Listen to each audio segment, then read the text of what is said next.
Hello, Beaver Nation, and welcome to Beaver Banter, an Oregonian sports podcast. I'm Joe Freeman, senior writer for the Oregonian, and he's Nick Daschel, Beavers beat writer for the Oregonian, and we're here to talk things, all things Oregon State. Nick, how you doing, buddy? A lot on the table this week, isn't there? Yeah, There's a lot going on out there, and you've done a podcast, an Oregon State podcast, many times in the past, but we haven't done one in quite some time. So I'm going to join the fray here with you. Before we get too knee deep in Beavers? What did you watch the Super Bowl yesterday? How'd that go for you? I watched the second half. I actually I watched the golf tournament until it was over. I'm not a real big NFL guy. But I love some of the PGA golf stuff. So you're here in a public forum to publicly acknowledge that you only watched the second half of the Super Bowl, and you did so for the Phoenix Open. You needed to finish the Phoenix Open. Not only did I only watch the second half, I was in the car during overtime because we were headed to Mass on Sunday night. So, yeah. Well, we're going to need to talk about your priorities and getting your priorities straight. There was more people at the golf tournament than there was the Super Bowl. I'll tell you that. I watched a little bit of that golf tournament. It's always a fun one. It's kind of one of the early season ones, but I'm not going to delay watching the Super Bowl for the end of that. Who ended up winning it? Nick Taylor. He won in two second playoff hole. But the excitement was on 16, obviously, where Scotty Scheffler almost holed out, had a hole in one. If he had a hole in one, that would have been that's just instant viral video if that ever happens, because of all the water bottles and stuff that go flying onto the golf course from there. Yeah, the beer cans. I missed by about 8 inches. Oh yeah, those are always fun when they go nuts. Yeah. All right. Well, let's get into this. Before we do get too deep here in the pod, though, let's do a little bit of housekeeping. We're going to start bringing you guys an episode of this podcast probably every week during the season here, and we'll kind of spread the wealth on the topics. Obviously, everybody always wants to talk about football, so we'll certainly do that as often as we can every week. We got spring football coming up here in about a month. And then, of course, today we have to talk about the red hot and rolling women's basketball team, which has suddenly and kind of surprisingly emerged as one of the best in the country. We've got kind of on the other end of the spectrum, the men's hoops team. And we'll even dive into a little baseball today. The baseball team plays their season opener later in this week. So like you said, we got a lot going on here, Daschel. So let's kind of get first into football. I know you and I independently at different times over the last few weeks have sat down with Trent Bray for kind of extended one-on-one interviews. I know you've also talked to both coordinators, Ryan Gunderson and Keith Hayward, to kind of pick their brains about what's coming, what's looming here with the program. And with so much transition and coming off a little bit of so much uncertainty, but kind of things stabilizing a little bit, it seems like, I don't know how we put a bow on that. There's so much going on right now, but I guess just what are kind of your prevailing thoughts on Trent Bray's first few weeks at the helm and kind of what's ahead for the program? Well, sure. I mean, mostly with Trent, it's been about rebuilding the roster. With all the transfers that have come in, he really need to restock pretty much every position, but maybe running back, and even running back has added a bunch of players. So it's been awfully busy there. As far as, what he's going to do, I mean, that's just something that we're just going to have to find out in a month when spring practice starts on March 5th. Everything you hear, everything he says sounds good. It's just unknowable because until a guy is a head coach, you don't really know until you get some stuff on, till you actually see what it looks like and all that, and how players react to him. And I mean, college football is known for guys that are just coordinators or just assistant football coaches, and then guys that can actually be the head coach. It's not just because you're a great assistant coach doesn't mean you can be a great head coach. I think Trent seems to have the intangibles and the factors that would make him a good head coach. But this is stuff we'll be finding out here in the next months and years, actually. Yeah, I definitely agree with you that the jury's still out. So many times guys win the off season, and you can do all you want to win the off season. It might not matter once that first game rolls around. But I will say this, he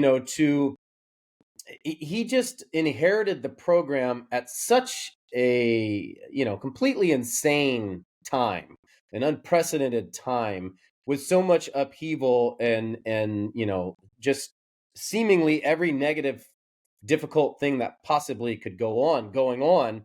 And I really feel like from the outside going on, and I certainly haven't covered Oregon State nearly as long as you have, it's hard to imagine someone kind of righting the ship as quickly or as solidly as he seems to do. He stabilized the roster as best as he could, and obviously they lost a lot of transfers, and they lost guys who are heading to the NFL or otherwise, and they lost some really really key pieces.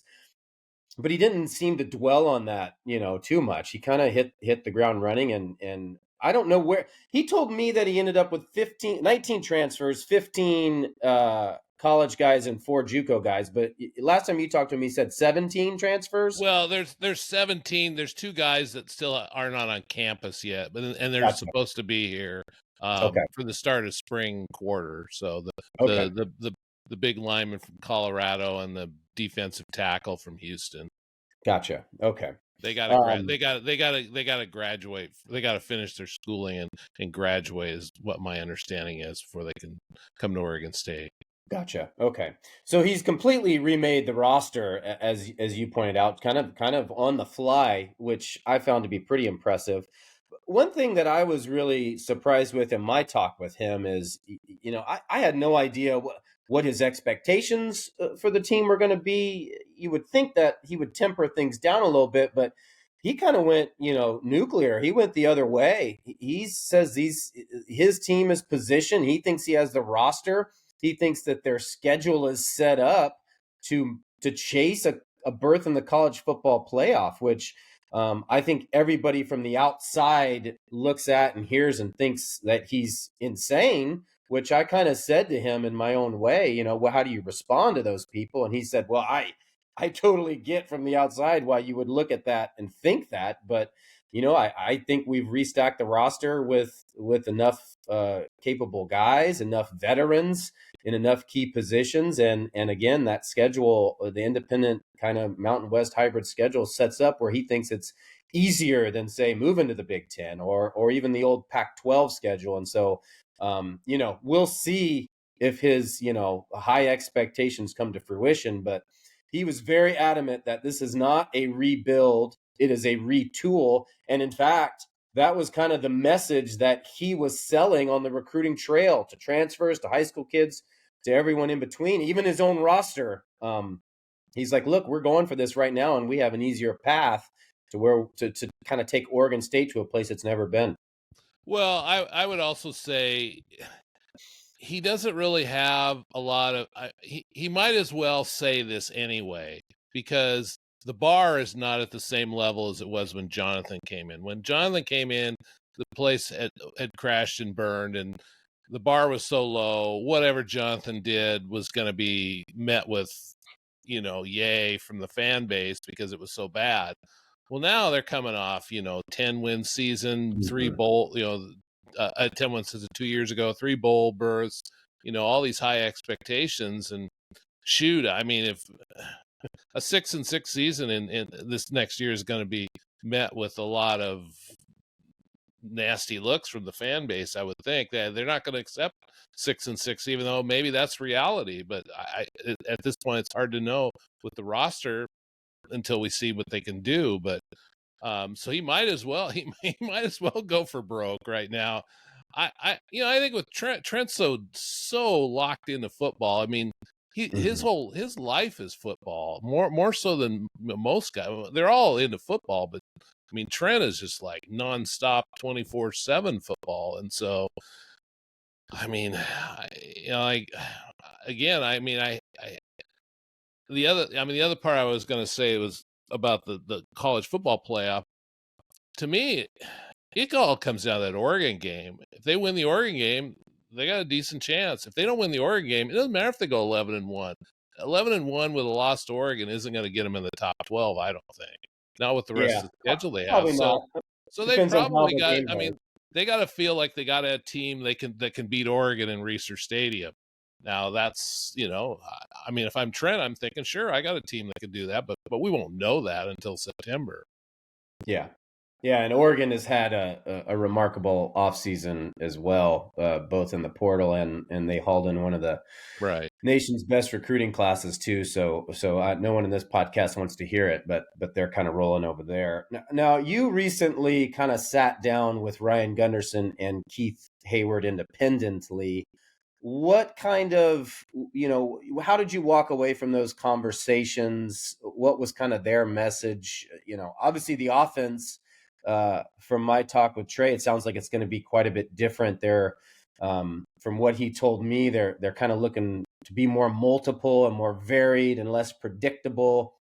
And, it seemed to me that one of his big goals in hiring Ryan and the shift that he wanted to take with offenses, Trent really felt that over the years, the one thing kind of holding the team back was when defenses stacked the box to kind of shut down Damian Martinez and the Beavers running game, they really didn't have a very good counter. And he really wanted to get someone who could counter that. And not just where, okay, we're going to have a play action or a play that gets one person open. And if that one person doesn't get open, you're screwed. He wants multiple options, off those sets and those formations. And that was one thing I took away.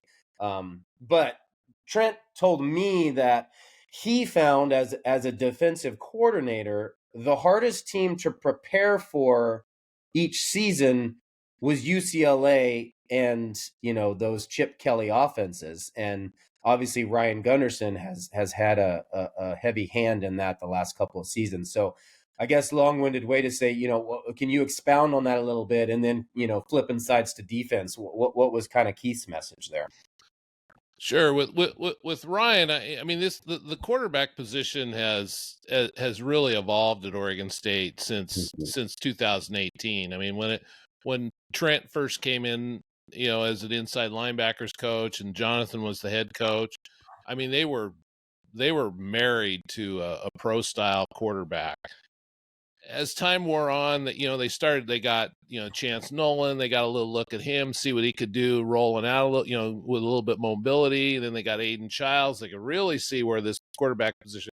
Now they're all in on the dual threat quarterback. The days of the Jake Lutons and Ben Gulbransons are probably over. I don't think Ben wants to hear that, Nick. No, I know he doesn't, but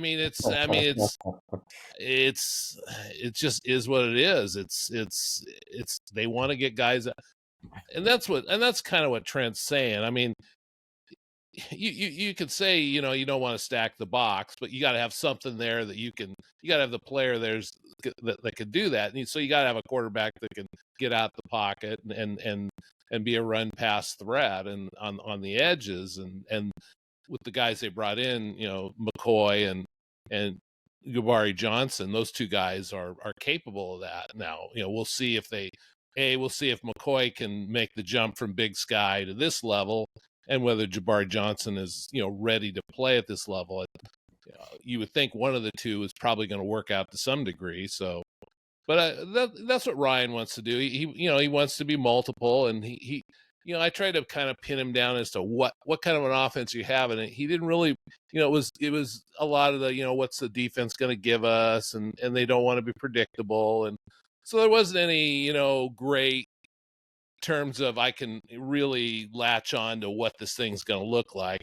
It could look like something different every week, but I don't think that they're going to go strictly with the the offense you might have seen against Oregon, 2 years ago, where they ran the ball exclusively in the second half of a game, even though you got a Martinez. I think they want to get the ball to the backs, especially with, Jam Griffin on the roster now, and some of these other guys they brought in. I think they're going to try to get the ball to the backs, and they're going to try to expand Damian Martinez's game some.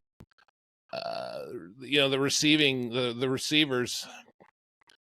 I mean, on paper, it looks like they got a good group, but again, they're unproven, so we'll just have to see how that evolves. But as far as Keith goes, he says some of the things you're going to hear out of most defensive coordinators. We want to put pressure on the quarterback, and not necessarily get him on the ground, but make him uncomfortable and things like that. I did ask him. I said, how much is Trent going to play a role in the defense? He said, well, we know what we've got, but and both Trent and Keith have said it's Keith's defense, and he says, a lot of what Trent built is what he believes in, but there'll be some wrinkles. And of course, I asked him, what are those wrinkles? And he didn't want to say, so he says, I guess you'll find out. But so I'm guessing it's probably going to involve some movement up front more than anything else. So where they're bringing different positions to attack the quarterback and things like that. But I suspect they want to get a little bit bigger on the defensive line. Just looks like from some of the guys they brought in, a little bit more size there.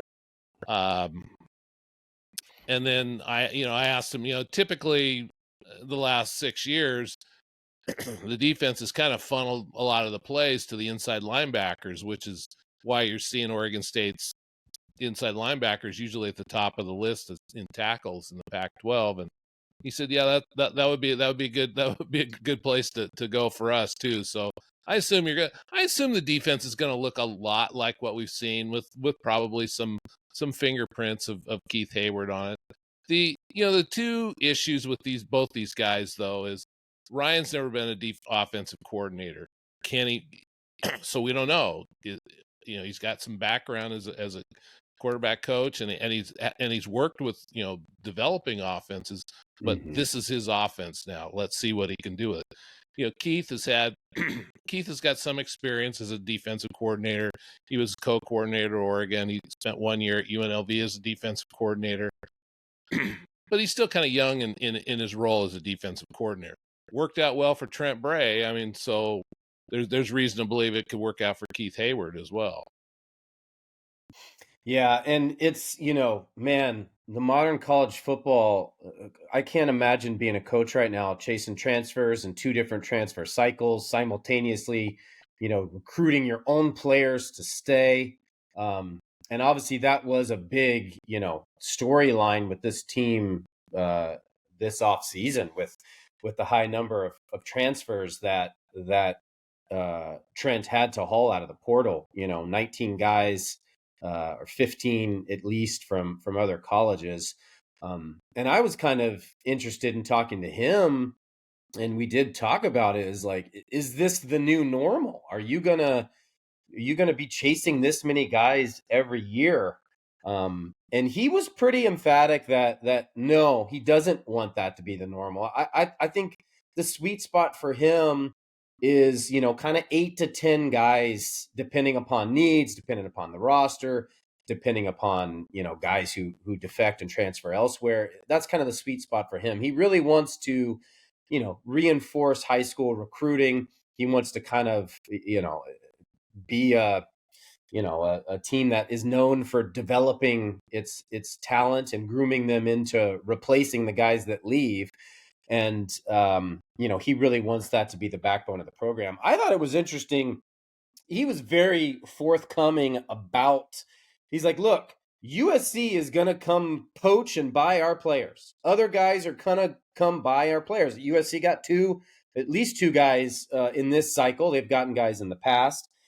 Florida State got 2 guys, from this roster last year. So other teams are going to come, and after OSU develops them, they're going to come, and some guys are going to leave if they're chasing the bag or whatever. And he's very well aware of that. He's happy with where the NIL is.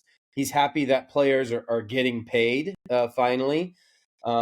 but his goal and the model that he wants to use is, okay, well, when somebody comes and poaches this guy, we're going to have the next guy in line ready to take his place. And so, that's how college football has been built for decades and decades, and he doesn't want to get away from that just because of the transfer portal. But I mean, you'd be an idiot not to use the portal at this point, because that's where modern football is, and that's where you're going to be able to succeed, is kind of plugging holes and supplementing the roster with that. So I thought that was one interesting thing he said.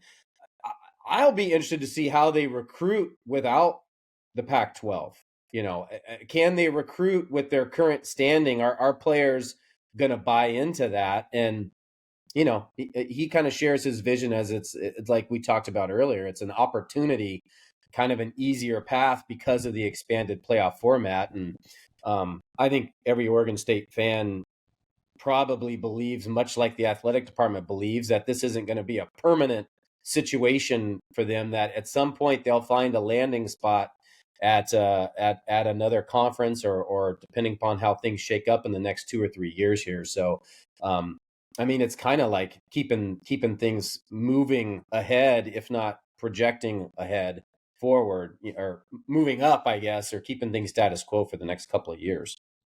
Yeah, I mean, a couple of things I'd say or add to that is 19 transfers seems like a lot, and I know Trent says, somewhere in 8 to 10 range.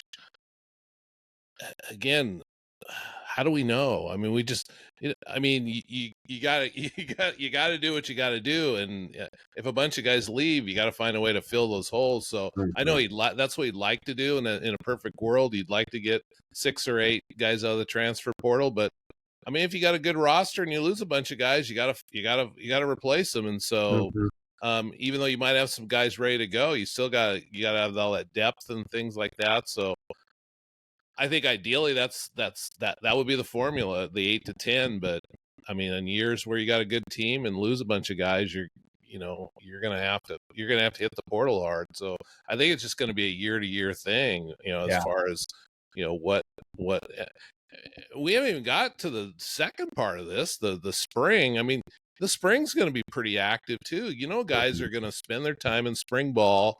They're going to assess where they're at and go, do I really want to hang out here and wait for August, or should I go look elsewhere? And some of these guys are going to say, yeah. And then there's going to be programs like Washington and Alabama that are just looking to rebuild their rosters, and they're going to start sending out feelers with 6-figure answers to their questions, and there's going to be guys moving, and so the spring's going to be interesting to see how that plays out when that window opens.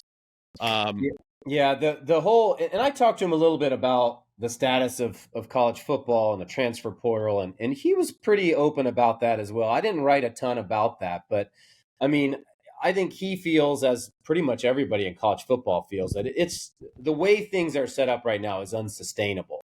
To have 2 portal windows and to have to recruit your own guys twice, and you think you finally have a handle on your roster, and then spring comes around and who knows how it's going to blow up.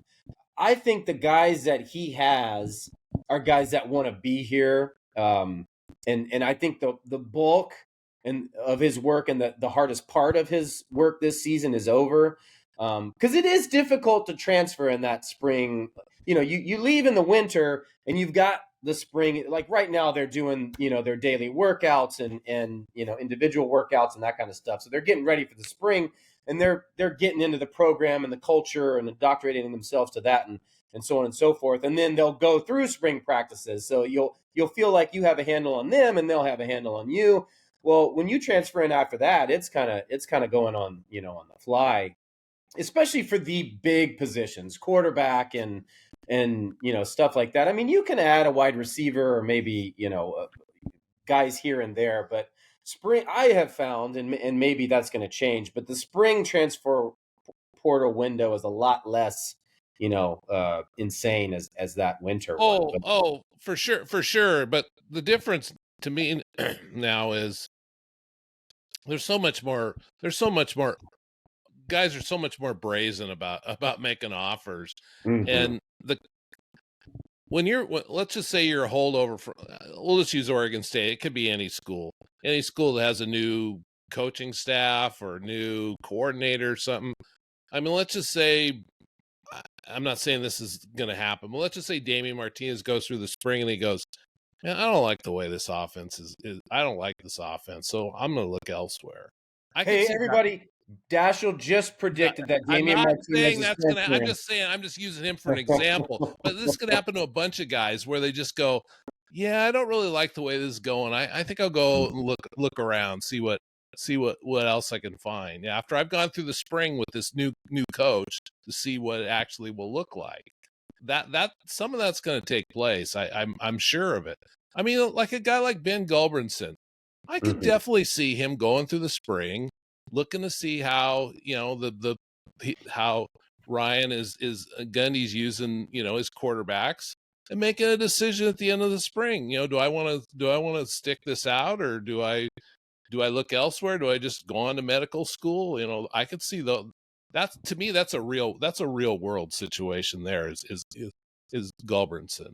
That's a real good point. And especially because of the newness of the staff and half a staff of new guys and a new program that probably looks a lot like the previous program and how it's run and organized, but has a lot of new wrinkles and new kind of philosophies on both sides of the ball at some level. Well, less on defense, but that's a good point, because you don't know what you don't know until you know it. You don't know how you jive with an OC or a DC and all that until you get in the fray. So that's a good point. Guys could kind of decide this isn't for me, I suppose.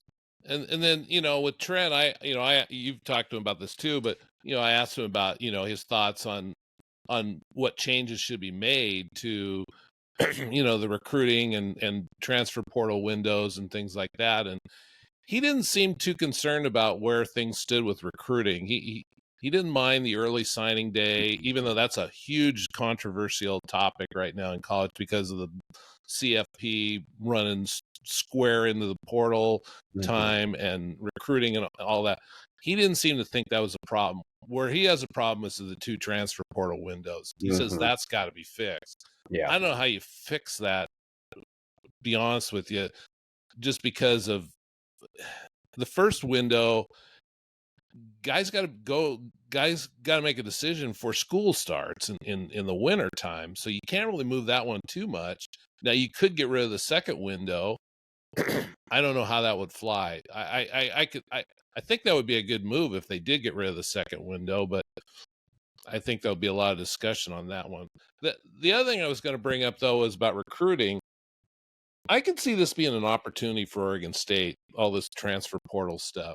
I could see them going to higher ranked quarterbacks and things like that and saying, hey, you can come here and we can develop you and play you as quickly as you're ready to play, as opposed to some of these other programs that just keep bringing in new players. And they're just, especially the quarterback position, where, the Oregons just seem to sign a new guy they bring a new transfer every year, pretty much every other year. I mean, what chance does a freshman quarterback have at a place like Oregon or USC or any of those places anymore? So if you're Oregon State, you go, hey, come to our place and we'll develop you and we'll play you. I could see that pitch, and that's not, to me, it's an opportunity for Oregon State. Yeah, I mean, you just hit on the buzzword opportunity, which is what Trent is selling everybody on, that this is a unique opportunity and his vision for how things are going to go. And look, we're probably 11, 12 weeks now into the Trent Bray tenure. And so this is all brand new, and nobody knows how it's going to go. But I will say that for what he inherited, both with the turmoil and upheaval, with guys bailing right and left and half the coaching staff leaving, and he himself scheduled to be on a plane to leave, himself. I have been impressed with what he's been able to do. And if I were an Oregon State fan, as bad as things have been, and as unsettling as their kind of status is, it's hard to imagine it being in a better, more stable position than it is right now, at least temporarily. You at least have a guy who's he's got the background, he's got an appreciation, he's got of the program, he's got a love of the town and the culture of the town and the program, and he has a vision for the future. And that was one thing when I did talk to him. I talked to Damian Martinez, I talked to Jack Coletto, I talked to Mike Riley, I talked to Dennis Erickson, and they universally praised the hire, and they all basically said that's who I wanted them to hire. And in fact, Mike Riley and Dennis Erickson both talked to Scott Barnes ahead of the hire and essentially said, hire Trent Bray. If you want my opinion, that's who you should hire. And they're both still connected to the program, Mike Riley pretty heavily, and Dennis Erickson, tangentially. And so, again, a terrible situation that has been kind of righted as good as it could be, at this point. Is there anything you want to wrap that up with football wise before we switch gears here? No, I think we were just going to briefly go over what spring football. Not yeah, I mean, I guess, yeah. So it opens March 5th, is that right? Yeah, Tuesday, March 5th. It's going to follow roughly the same schedule that Oregon State's had over the last several years, where they practice 3 times a week for the first 2 weeks, take finals week and spring break off, and then return in April and go for 3 weeks and practice pretty heavy the last week leading into the spring game. It remains to be seen whether the spring game will actually be an event as opposed to the crap show it's been the last few years, where it's really not very entertaining or exciting to watch because it's not really a game. I think Trent would like to have a game, if he's able. It all depends on the health of the team. They do have a lot of They do have a lot of bodies in the program right now, so it'd be nice if we could see some sort of a game. A game. It'd be great is if they had a game where bring in some some former players to be the the celebrity coaches and really make a day. Make an event out of it for the fans. But again, that's to be seen. I don't know. That was Jonathan never was really into that stuff. I don't think he really understood how that could sell. Yeah, I don't think he cared, but and Trent might be more into doing something like that. Yeah, I think all eyes will be on quarterback as much as anything. I mean, there's so many new faces. There's an overhauled, wide receiver room, the secondary. Both lines of scrimmage. There's so much to kind of, follow and track here to see how it progresses. But, the biggest kind of question mark there is at quarterback. And so that, I mean, Giovanni McCoy and Ben Gulbranson obviously are the two guys there that are going to be, battling that out. I know the staff is very high on McCoy, who, threw for 5,550 yards and 43 touchdowns. At Idaho, and you can say it's a step down in competition, which I did say to Trent Bray when I talked to him, and he said, well, look, this guy played Cal and played other Pac-12 teams. He played Boise State, and he succeeded no matter who he faced. And those college coaches certainly know more than me about recruiting and scouting guys for their own system. So I'll be interested to see how he adjusts to the step up in competition. And I know what interests me or piqued my curiosity is Oregon State had multiple former 5-star recruits that have been in college programs for a year or more come through during the portal cycle, and they kind of kept watching film of all those guys, and they kept watching film of McCoy. And, Trent and Ryan kind of talked, and they're like, what is it about these 5-star guys that we're going after that sets them apart from this guy that we're watching do the things that we want on film? And, through those conversations and through talking to all the guys, they decided that this guy McCoy, who wants to be here and has kind of shown it at least at a step down in competition, but at least at the college level was their guy. So that's a pretty big ringing endorsement, and I'll be interested to see how he kind of shines in the spring. Well, I think it's a perfect mix, really. They got Gulbranson, a guy who's been in the program, knows how to win. He's not, obviously he's not flashy, but they at least know what they have with him. With McCoy, they got a guy that has played college football for a few years, has got a lot of video out there. They know what he can do. Then they got a guy that's sort of an unknown, but a lot of promise. And so you got these three guys that, you can roll out there, and you got a lot of options. And so that, I think that'll be good for him.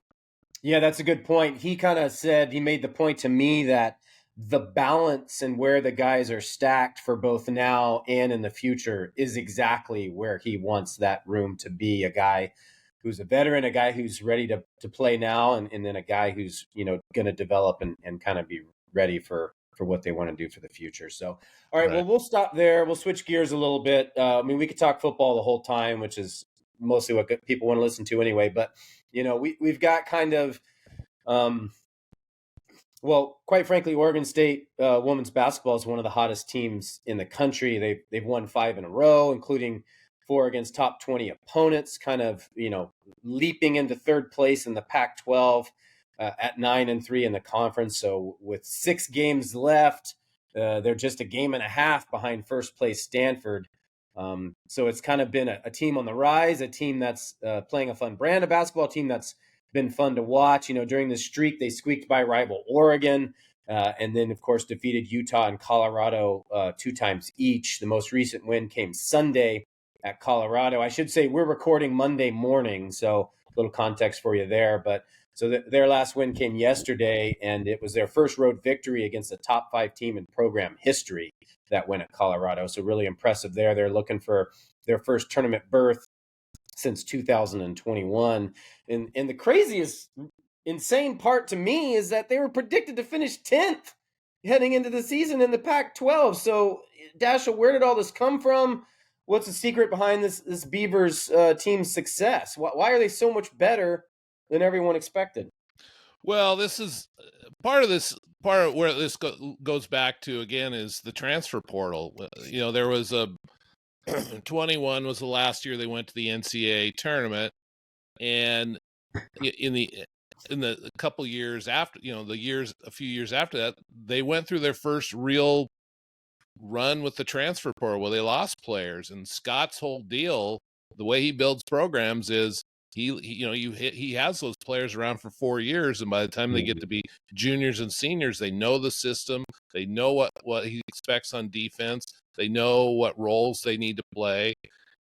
And he lost that 2 years ago when a bunch of players left for different Duke, good programs, Duke and Texas and Michigan and things like that, but they left, and he had to kind of retool. Well, he had this really good freshman class come in last year.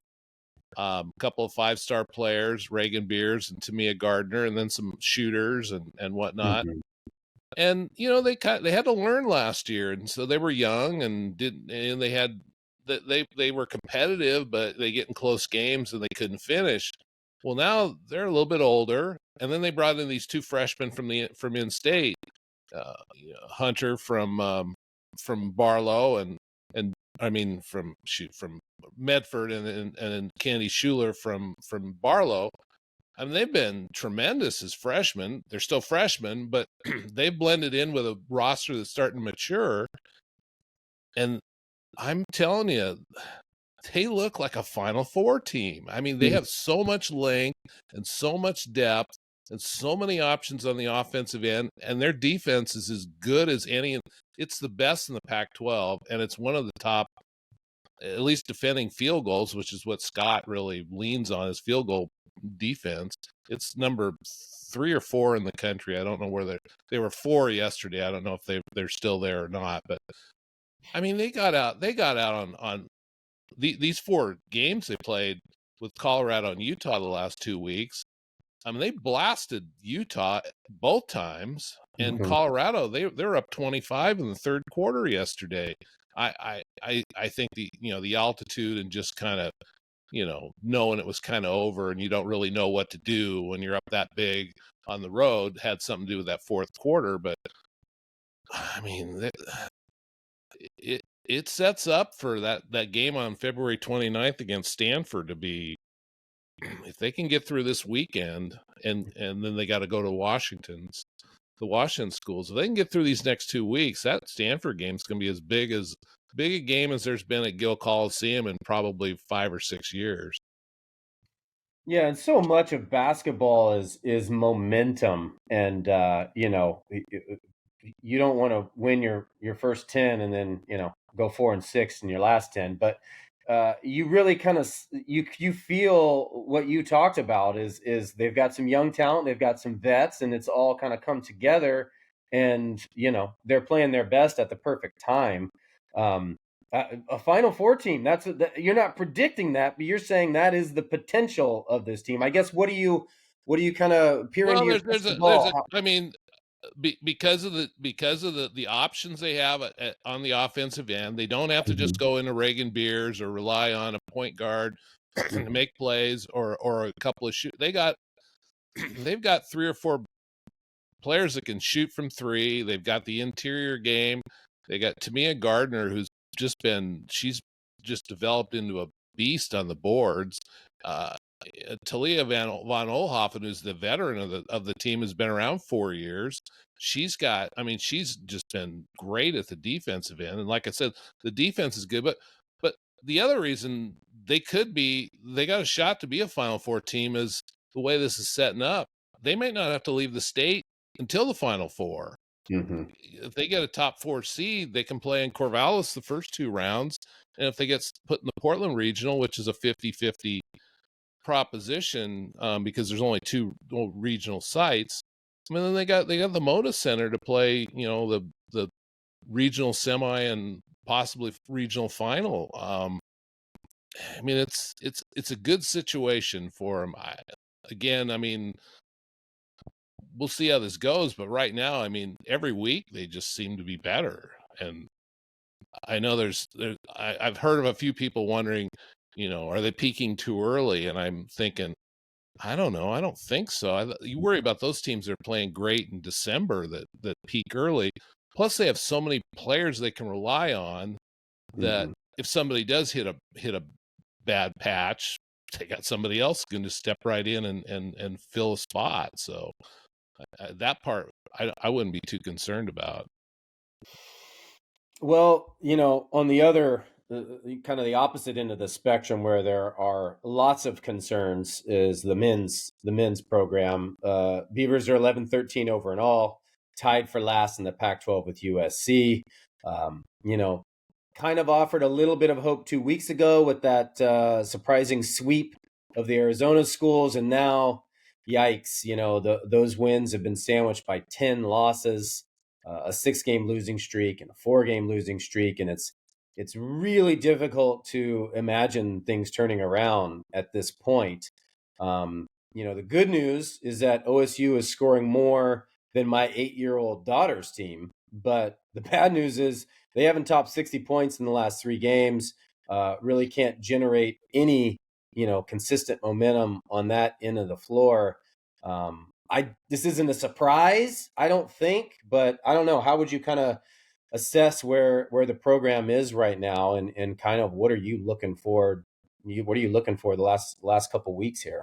Yeah, I mean, they were picked to finish 12th in the Pac-12, so it's not like it's not like 11-13 should cause people great concern. But I think that Arizona series got some people's hopes up. I mean, let's just look at them. Talent-wise, who are they better than? They got a few players that you would really want, but I don't know, top, from 1 to 8 or 9, that are they better really talent-wise than anybody else?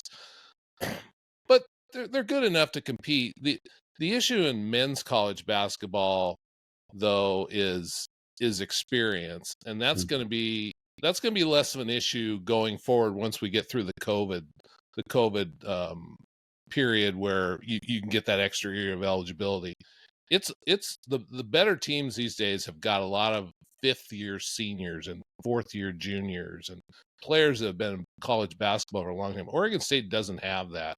They're relying mostly on second-year guys, and so there is an experience thing, and I know it's an excuse, but there's something to it. Washington rolled out, I want to say, 4 seniors on Saturday that have been playing 4 or 5 years. I mean, that matters. At least in college basketball, it does. I don't know. I just think they gotta. I don't know what's gonna. I mean, I honestly don't know what Oregon State can do. They can't really afford to make a coaching change. That it's just too expensive. I mean, you can't go to the state crying poverty and we need help, and then pay a guy $8.7 million to leave. I mean, I don't think I mean, unless some donor comes in and says, "Here's a check," let's make a change. I don't think there's gonna be a change, and I don't know. I don't know. I think in a perfect world, you probably do make a coaching change, but I don't think they can afford to do that at this point. And I think they can work their way out next season if they can keep most of these guys on the roster and bring in a few additions to where they'll be playing in a little more manageable situation than the WCC. Yeah, it's really many of the programs have had a very impressive or at least commendable finale in the Pac-12. They're kind of going out on a high in a way. I mean, the men's soccer team was exceptional. The football team had a good season. Women's basketball is excelling. We're going to get into baseball later. They have very high expectations. And then you kind of have this very discouraging, disappointing end to the Pac-12, but it will, for the men's basketball team, it will be interesting to see how that transfers to the WCC, where, it is on that next level of annually of basketball, talent. It's kind of a rung below the major conferences, obviously with Gonzaga and St. Mary's, and insert your team here that sparkles that year, Santa Clara and so on. But I mean, they shouldn't be 12th in the WCC. The question is, how high can they climb in the WCC, which is, a pretty good basketball conference. That would be a trick to be 12th in the WCC with 11 teams. But, exactly. But maybe that's how bad these guys are. They're Yeah, so bad they could finish 12th in an 11 team. I mean, to me, the most discouraging thing for Oregon State fans is what they're seeing at Washington State. Washington State lost virtually everybody that was good on their roster a year ago. They've got no fan base. They've got the worst attendance in the Pac-12 this year. They don't have much of an NIL program yet. Kyle Smith went out and rebuilt that team, brought in whatever transfers he needed, and they're a game out of first place in the Pac-12 and probably going to go to the NCAA tournament. It's an exact comparison to Oregon State, and it's working at Washington State this year. Why can't Oregon State do that?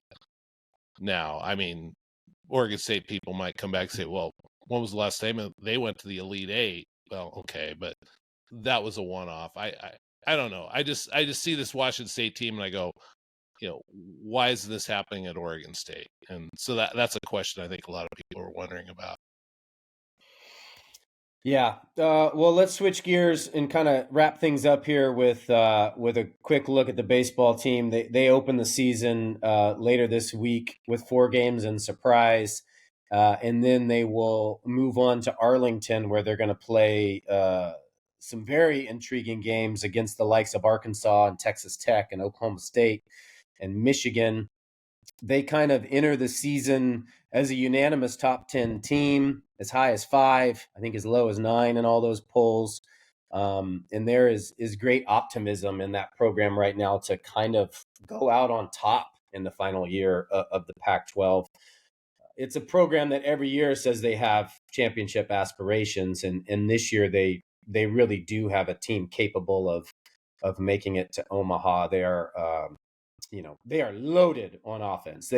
Insiders, Ryan Gibson and Mitch Canham and many players they feel like this could be the best, definitely the best offense in Mitch Canham's 5 years, but Gibson thinks it could be the best offense in program history, which is a ridiculously bold statement considering some of the offenses that have gone through there. But there's some talent there to back it up. Obviously, Travis Bazan is the headliner. He's coming off one of the best individual seasons in school history, and he then went on to win MVP of the Cape Cod League, which is a very prestigious summer baseball league, and almost every MLB draft board for the 2024 draft has him as a top 3 or top 5 pick.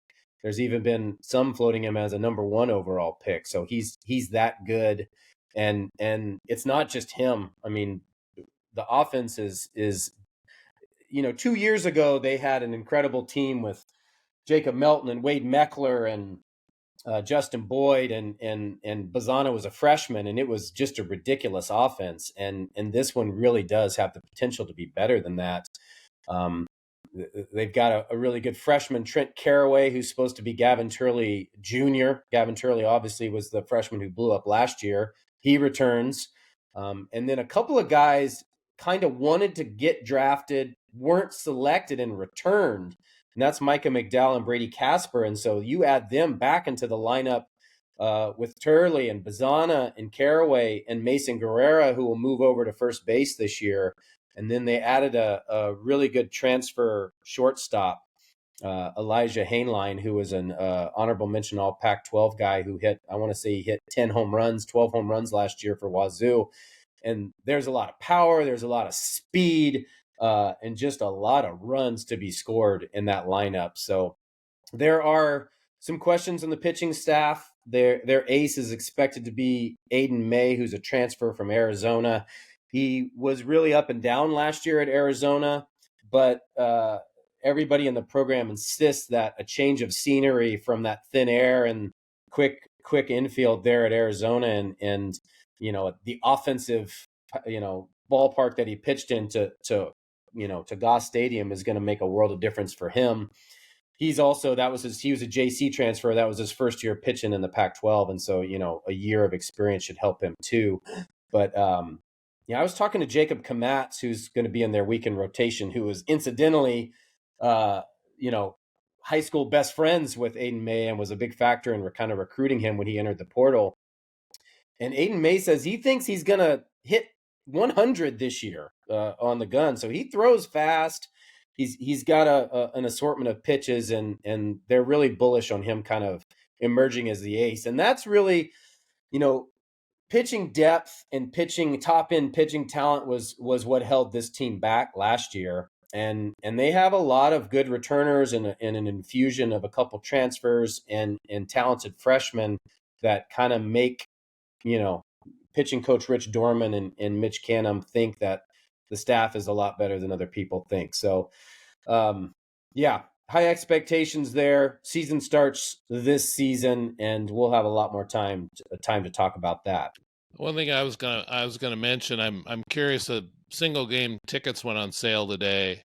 Boy, it looks bleak for tickets on the website. Oh, like finding tickets? Yeah, I mean, yeah, I wouldn't doubt it. Yeah, and maybe some of them are still locked up as they're still trying to sell season tickets. But yeah, I know the singles went on sale today, and between that and women's basketball selling $4 tickets for this weekend's games, I imagine the ticket people at Oregon State are a little busy today. Happily busy, though. Yeah, right? yeah. Well, obviously happily busy, but a little busy today between those two.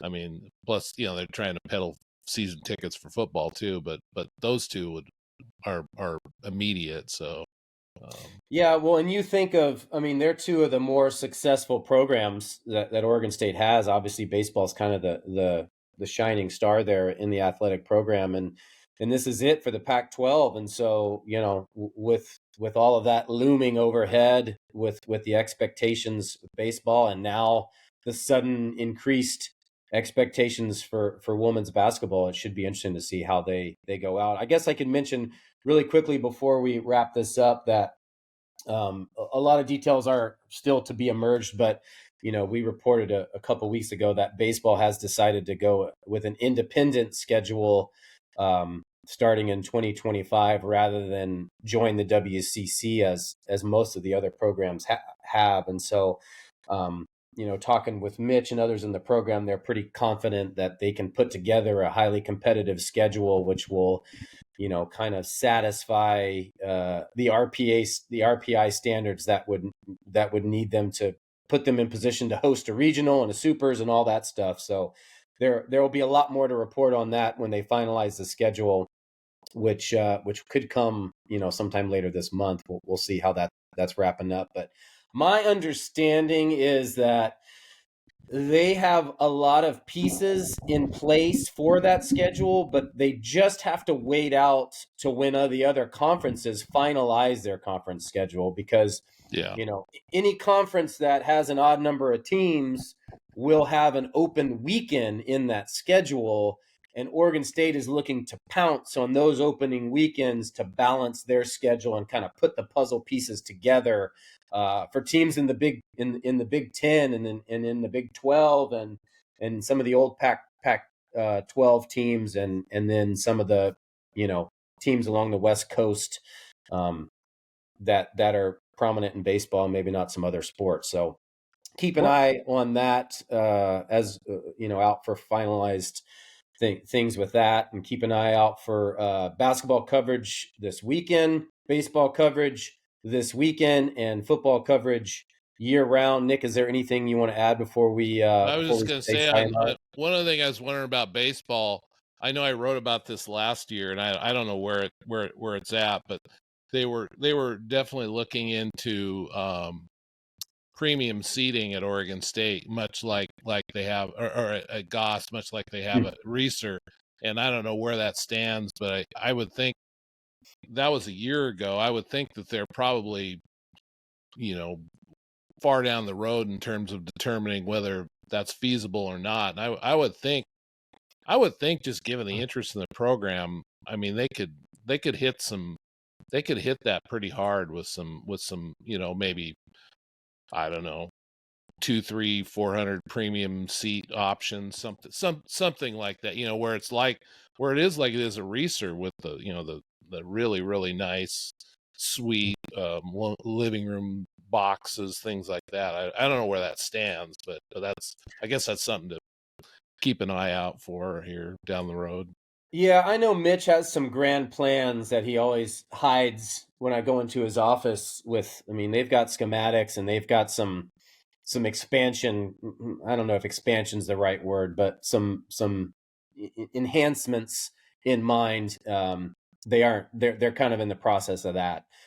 They are and have broken ground on a new hitting facility. So when you do go to Goss Stadium, it will have a different look when you look out from the seats. Those massive trees that were out in center field are gone.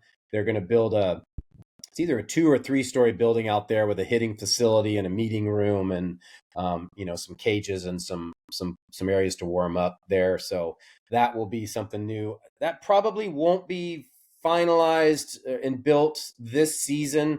There was some hope that it might happen, midway through. The construction company and the workers are baseball fans, so they're trying to grind away and get it up as quickly as they can. But I think the target is kind of for the start of 2025, or at least the off season there for that. But I know they do have some grand plans for Goss and making it an even better and a better experience there. So. Right. All right. Well, we'll wrap it up there. Thanks so much for listening. Check out OregonLive.com/Beavers for all your Beavers coverage from Daschel and myself. And again, we will talk to you weekly for this as often as we can. So stay tuned for another one of these next week. In the meanwhile, enjoy your Beavers. We'll talk to you later.